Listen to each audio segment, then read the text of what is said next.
The darkest missing case. Vanished in the pines. The sun had already dipped behind the horizon when Lily Carter and her friends laughed along the edge of Millwood Pines. The air smelled of damp pine needles and wet soil, a familiar comfort to the kids who spent most afternoons exploring the forest trails. Lily, 12, bright-eyed and curious, was the first to spot a hollow tree trunk and insisted they all investigate.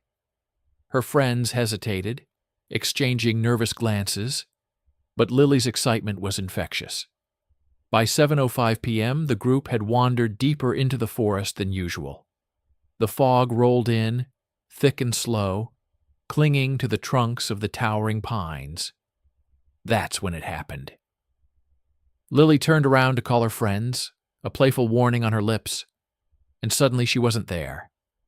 One moment she was there, the next, silence swallowed her. Her friends screamed. They called her name, running in all directions, but the forest, dense and eerily quiet, offered no reply. Panicked, they ran back to the nearest house, breathless and trembling, and phoned the local sheriff's office. By 7:20 p.m., Deputy Mark Reynolds had arrived at the edge of the forest with 2 patrol cars, flashlights cutting through the fog. "Where was she last seen?" Reynolds asked, voice steady, but eyes scanning the shadows. "At the hollow tree. We were playing. Then she just disappeared," stammered one of the girls. Reynolds's jaw tightened. He had seen a lot in his 10 years on the force, but the sudden disappearance of a child in these woods, without even a trace, was something that chilled him. He radioed for backup and instructed the children to stay put. Soon, the forest perimeter was crawling with uniformed officers, flashlights scanning every tree, every shadow. By 8 p.m., with the fog thickening, a call went out to the FBI's Missing Persons Unit. Agent Claire Donovan, known for her calm, under pressure, and meticulous attention to detail, arrived an hour later. She surveyed the scene, noting the footprints, the broken twigs, the disturbed underbrush. Nothing, however, indicated where Lily had gone. "This area is dense and isolated," Donovan said quietly to Reynolds. "She could be anywhere within a mile radius, but the longer we wait, the harder it gets." As night fell, helicopters hovered overhead, their searchlights piercing the fog in sweeping arcs. Families in the nearby town gathered at the sheriff's office, eyes wide with fear, parents clutching each other, whispering prayers. A missing child wasn't just a headline. It was every parent's nightmare. Hours passed with no sign of Lily. The FBI set up command posts and began interviewing her friends, trying to reconstruct her last movements. Each answer seemed to raise more questions. How could a child vanish from a clearing barely 50 feet wide without leaving a trace? Where had the fog come from so suddenly? Why hadn't the forest animals reacted? By midnight, Donovan was crouched beside the hollow tree, flashlight in hand, inspecting the ground. A small footprint, barely visible, caught her eye, partially obscured by fallen pine needles. She photographed it, careful not to disturb the fragile evidence. "This isn't random," she murmured. "She didn't just wander off." Somewhere deep in the forest, the darkness held its secrets, as if the trees themselves were conspiring to hide what had happened. And as the night stretched on, a sense of unease settled over the search teams. This was no ordinary disappearance. Something or someone was out there, waiting. The first light of dawn did little to ease the tension in Millwood Pines. Fog still clung stubbornly to the forest floor, and the faint rustle of leaves made every step uncertain. Agent Claire Donovan had already gone through multiple witness statements from Lily's friends, but the puzzle remained maddeningly incomplete. They said she just disappeared? Deputy Reynolds asked again, rubbing his tired eyes. No scream, no stumble, nothing? Exactly, Donovan replied, scanning the tree line. It's almost like the forest swallowed her whole. The search teams expanded their grid, moving methodically through the thick underbrush. Officers checked every hollow, every creek, every hidden path. They called out Lily's name over and over, the sound swallowed by the endless pines. Somewhere along the ridge, a tracking dog picked up a faint scent. Donovan followed, heart pounding, as the dog led her to a narrow, overgrown trail that hadn't been noticed before. She stopped abruptly. A shallow indentation in the soil, barely noticeable, caught her attention. Footprints, she whispered, crouching down. They were small, consistent with Lily's size, but something about them wasn't right. The prints veered sharply toward a stream, then disappeared entirely, as if someone had lifted Lily off the ground. Donovan motioned to Reynolds. We need to check the nearby creek, see if there's any sign she crossed it, and get me the drone up. If there's someone following her trail, we need to see from above. Back at the command post, Donovan reviewed security footage from the nearby town. A single frame caught her eye. A shadowy figure standing near the edge of the woods around 7:10 p.m., just moments before Lily vanished. The figure was partially obscured by fog, but the stance was deliberate, almost waiting. This wasn't random, Donovan muttered under her breath. Someone knew she was coming. Meanwhile, Lily's friends were being questioned individually. Their stories aligned in the small details, laughing, exploring the hollow tree. But each retelling seemed to leave an unspoken tension. Something about the way one of the boys hesitated, biting his lip and avoiding eye contact, made Donovan pause. She filed it away. Instinct told her that the truth might lie in the tiny inconsistencies. By mid-morning, local residents were handing over surveillance from their homes and businesses. One clip showed a black SUV parked near the forest entrance. Doors closed, engine idling for several minutes, then gone. No license plate visible. No driver identified. Donovan's stomach tightened. Someone had been watching Lily. Someone had planned this. Hours turned into the afternoon. Volunteers combed the forest in lines, flashlights, and handheld radios at the ready. Then, a hiker found something. A small, worn backpack, unmistakably Lily's. It lay at the base of an old oak tree partially covered in dirt and pine needles. The contents were scattered. A notebook, a half-empty water bottle, a small stuffed rabbit. But most disturbing of all, a folded piece of paper with a single word, written in childish handwriting. Run. Donovan felt a chill crawl up her spine. Whoever had taken Lily had left a message. But for whom? And how far ahead were they? As night approached, the forest seemed to close in on the searchers. The shadows grew longer, every sound amplified. Somewhere, a branch snapped sharply, and the team froze. Eyes darted into the darkness. The wind carried whispers, or were they screams? Donovan couldn't tell. One thing was certain. The mystery was deepening, and the darkness hiding it was alive.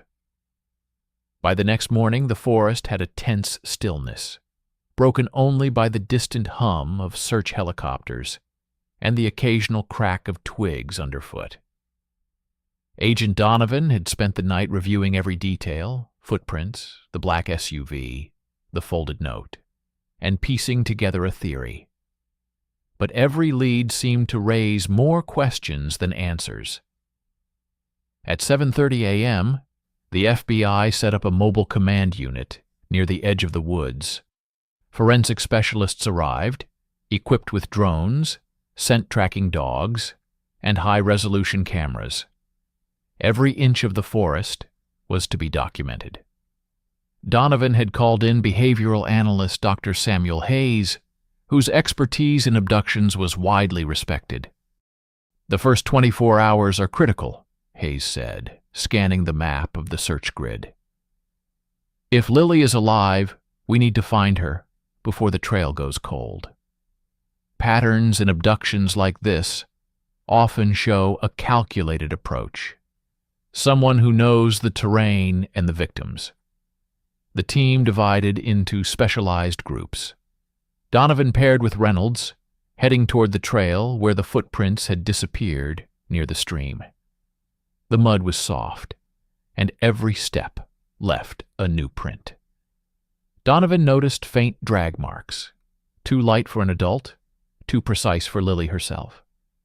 Someone had carried her for at least a short distance. Hours into the search, a volunteer called in over the radio. "Agent Donovan, you need to see this." They hurried to the spot. Half buried under pine needles was a piece of clothing. Lily's jacket, unmistakable with the small flower patch her grandmother had sewn. But there was something else. Near it, smeared in the damp soil, were partial fingerprints, not Lily's. Notably, one was faintly pressed into the sleeve, as if someone had hurriedly brushed it against her jacket. Donovan photographed the evidence meticulously. "This tells us she didn't run off," she said. "Someone took her, and they left clues on purpose, or they were careless." Back at the command post, Hayes analyzed the black SUV footage. By enhancing the frame, he could just make out the outline of a man inside the vehicle, mid-30s, medium build, wearing a hoodie. The vehicle had moved slowly, almost as if waiting for someone to enter the forest. Donovan's stomach sank. Whoever this was, he wasn't random. He had been watching Lily. Then, one of the tech analysts pulled up a social media feed from the area. A local teenager had posted a photo taken near the hollow tree, time-stamped just minutes before Lily vanished. In the background, partially hidden by fog, the same black SUV was visible. It was deliberate. The perpetrator hadn't expected anyone to notice. Or maybe they had. Donovan called Reynolds over. "This isn't just an isolated incident. Someone is orchestrating this, and they're leaving breadcrumbs to be found." "But why?" As they walked the trail again, Donovan's radio crackled. A search team had found a makeshift campsite. Small, temporary, recently used. Empty cans, a torn blanket, and footprints leading away into a denser part of the forest. The prints were adult-sized, interspersed with smaller ones that could have belonged to Lily, but irregular, as if she'd been carried or restrained at some point. The sense of urgency intensified. Every lead was a thread, and pulling the wrong one could destroy the trail entirely. Donovan felt the weight of the child's life on her shoulders. She couldn't let this trail go cold. Somewhere in those pines, Lily was waiting. And the longer she remained hidden, the more dangerous every moment became. By late afternoon, the fog had begun to lift, revealing more of the forest than anyone had seen before. Yet, the atmosphere remained suffocating, trees casting long, menacing shadows, and the forest floor littered with broken branches and disturbed soil. Donovan and her team followed the trail from the campsite, moving carefully, flashlights cutting across the dimming light. "This pattern," Donovan murmured, crouching over the footprints again. "She was definitely moved in stages. Whoever took her Wanted to confuse the search. Reynolds frowned. That's cruelly clever. Who does something like this to a child? Someone who's not thinking like a normal person, Donovan replied grimly. We're dealing with a predator who planned this. Hours of tracking led them to a small clearing, oddly devoid of underbrush, almost as if someone had prepared it. There were remnants of a small fire, ash still warm, and several empty plastic containers. Donovan crouched, inspecting the ground. Tiny indentations suggested Lily had been tied, though no rope remained. Then a chilling discovery. A small notebook, partially hidden under leaves. Donovan carefully picked it up, opening it. Inside were pages of scribbled handwriting, a mixture of childish and adult entries. Some pages mentioned Lily by name. Others contained cryptic phrases like, "The forest keeps what belongs to it," and "No one finds her until the lesson is learned." Hayes examined the notebook alongside her. "This isn't just an abduction," he said softly. "It's a psychological game. Whoever took her is trying to communicate something, perhaps a message to the town, perhaps a personal obsession." Reynolds's radio crackled urgently. Another team had found a small clearing near a creek. There, pressed into the mud, were deeper drag marks, evidence that Lily had been moved again. But more importantly, Donovan noticed something faintly glinting in the late afternoon sun, a metallic object partially buried near the edge of the stream. She waded carefully through the mud and pulled it free. A locket, engraved with Lily's initials. "Someone wants us to follow these clues," Donovan whispered. "But why leave the locket? This is deliberate taunting." Back at the command post, Donovan coordinated with the tech team. Surveillance cameras from nearby roads were scoured again, this time focusing on any vehicle entering or leaving within a 3-hour window of Lily's disappearance. One camera captured something crucial. The same black SUV, parked briefly along a rarely used side road leading deeper into the forest. Donovan studied the footage, freezing on a single frame.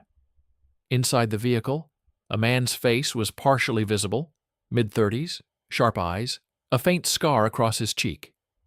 He glanced toward the camera as if aware someone might be watching. Her stomach twisted. Whoever he was, he had been meticulously watching Lily for days, maybe weeks.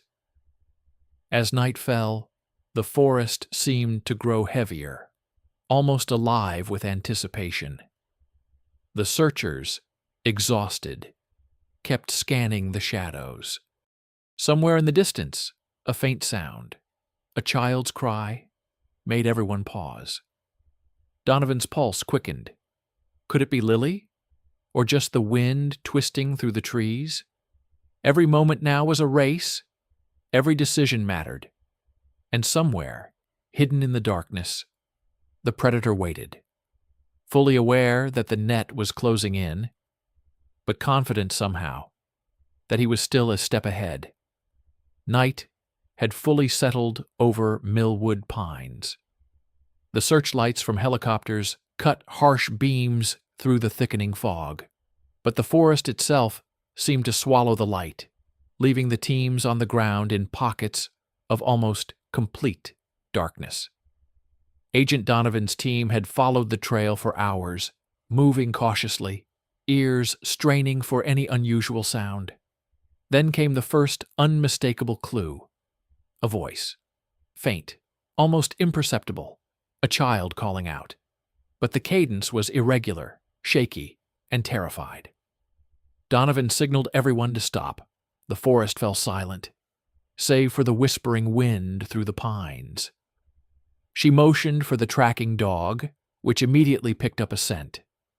The animal bolted along a narrow, overgrown trail. Donovan and Reynolds followed, moving as quietly as possible. The trail ended abruptly at a rock-strewn creek. There, partially hidden beneath overhanging branches, was Lily's backpack again. But this time, it had been deliberately placed upright, as if to be found. Inside the backpack, Donovan found a folded note, carefully written, "Stop following, or she suffers. Alone in the dark, she learns." Donovan's stomach twisted. The predator was aware they were closing in. He was playing with them, deliberately manipulating the search. Back at the command post, Donovan reviewed all surveillance again. One detail stuck out. The black SUV had returned multiple times that day, always moving slowly, never stopping near public roads. Each appearance was brief, calculated, as if testing the perimeter. Someone was watching the search, monitoring their every move. She decided to take a risk. Using a small, unmarked vehicle, she and Reynolds planned to cut across the forest from the other side, trying to intercept the suspect before he realized the FBI was closing in. The plan was dangerous. The predator had already proven he knew the terrain better than anyone, but time was running out. As they moved through the forest, Donovan felt the oppressive weight of the trees around her. Every shadow seemed alive. Then a sudden movement. A figure darting between the trunks, too fast to identify. She froze. Reynolds whispered, "Could it be him?" Before she could respond, a faint sound, a child crying, echoed through the pines. Donovan's heart pounded. It was Lily. The sound was distant, but unmistakable. They had found her trail. The forest opened into a small clearing, partially illuminated by the moon. In the center, a figure crouched over something, hands moving quickly. Donovan's flashlight cut through the darkness, revealing the man. Mid-30s, hoodie pulled low, eyes sharp and calculating. He glanced up, startled, but did not run. "Step back!" Donovan shouted. "FBI!" The man froze, and in that moment, Donovan saw Lily huddled behind a tree, terrified, but unharmed. Relief and fear collided in her chest. Relief that Lily was alive, fear for what would happen next. The predator realized he had been cornered. But instead of surrendering, he smiled faintly, almost calmly, as if this had all been part of a larger plan. Donovan knew the confrontation had just begun. This man had spent weeks planning, studying, and manipulating. Catching him would be only the first step. The clearing was silent, except for Lily's quiet sobs and the distant whistle of the wind through the pines. The man in the hoodie remained frozen, hands slightly raised, his face shadowed, unreadable. Agent Donovan approached cautiously, gun lowered, but ready. Reynolds flanked her, scanning the perimeter for any accomplices. "FBI, step away from the child," Donovan commanded. Her voice was steady, but inside her heart raced. Every second mattered. The man tilted his head, a strange calmness in his eyes. "You don't understand," he said quietly, almost pleading. "She needs to learn. She's safe. For now." Donovan's pulse quickened. "Safe? You've terrorized a 12-year-old. How do you justify this?" The man's lips tightened. "The town. They never cared. No one looked after children like her. She's special. I'm protecting her from the world that won't."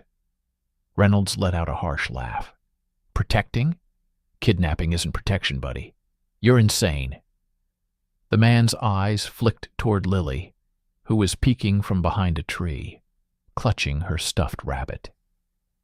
Donovan noticed the boyish terror etched across her face, the way she shrank into the shadows. He hadn't harmed her physically, but the psychological pressure had been immense. Donovan carefully stepped closer, voice calm. "Lily, it's okay. You're safe now. You're coming with us." The man's calm demeanor cracked slightly. He raised his hands higher. "You don't get it. I had to do it. The forest. It listens. It teaches. She had to learn." "Enough!" Donovan shouted. "This ends now. Put your hands behind your back." For a tense moment, nothing moved. Then, slowly, almost theatrically, he obeyed. Reynolds cuffed him, while Donovan gently guided Lily toward safety. Her small arms clung to Donovan, shaking, tears streaming down her face. Back at the mobile command unit, Donovan and Hayes debriefed on what they had learned. The man, identified later as Daniel Crow, 36, local loner with a history of stalking children in the area, had meticulously studied Lily, learning her routines, and had prepared the forest to disorient any searchers. The notebook, the staged locket, the cryptic notes, all part of his psychological manipulation. Hayes shook his head. He wasn't just physically detaining her.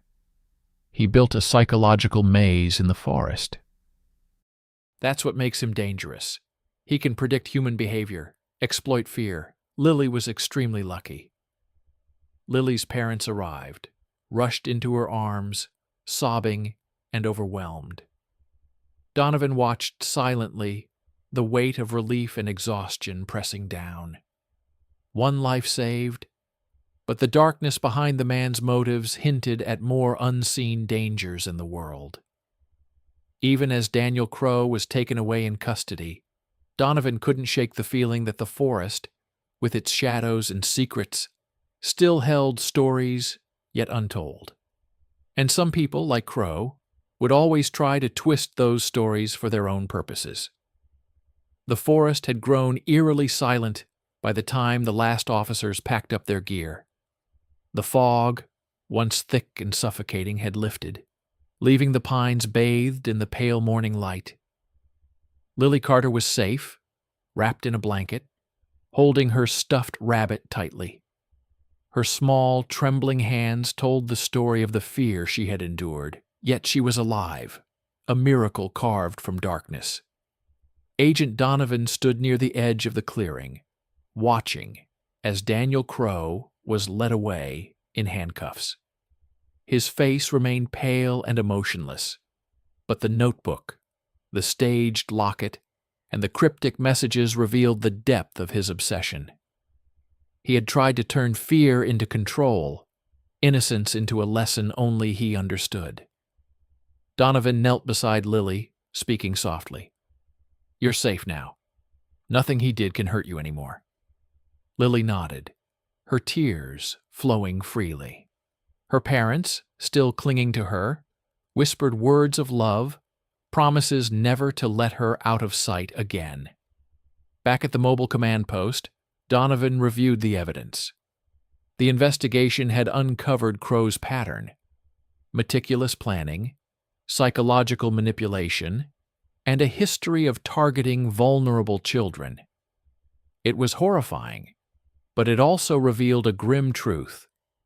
There were people who exploited the shadows in plain sight, preying on communities that assumed safety.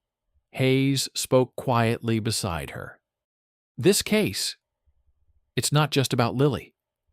It's about vigilance, about noticing the gaps society leaves open. Crow acted because no one else was watching closely enough. That's the lesson here." Donovan looked at the forest one last time, the place where terror had almost claimed a life. She understood now that darkness didn't only hide in shadows. It could live in the ordinary, in the overlooked, in the familiar. And yet, amidst that darkness, courage, vigilance, and swift action could save lives. Lily's parents approached. "Thank you," they said, voice breaking. "We don't even know how to thank you." Donovan shook her head, exhausted but resolute. "Just keep her safe," she said. "That's the only thanks we need." As she walked back to the car, Donovan felt the weight of the forest's secrets behind her.